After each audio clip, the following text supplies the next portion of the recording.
This is the truth about the MS-13 gang. You know what the 13 stands for in MS-13? 13th Street.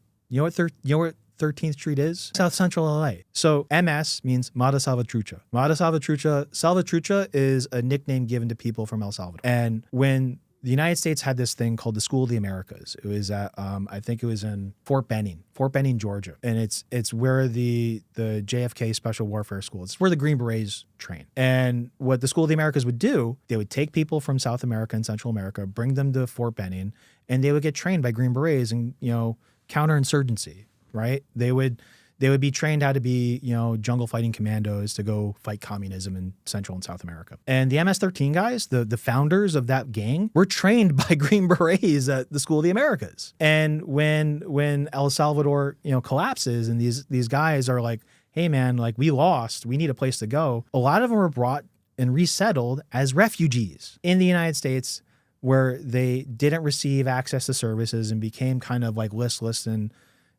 kind of alienated. And what they saw in LA is that, okay, the Bloods and the Crips have their own gangs and they stick to their neighborhoods. We are, Salvadorans in this neighborhood.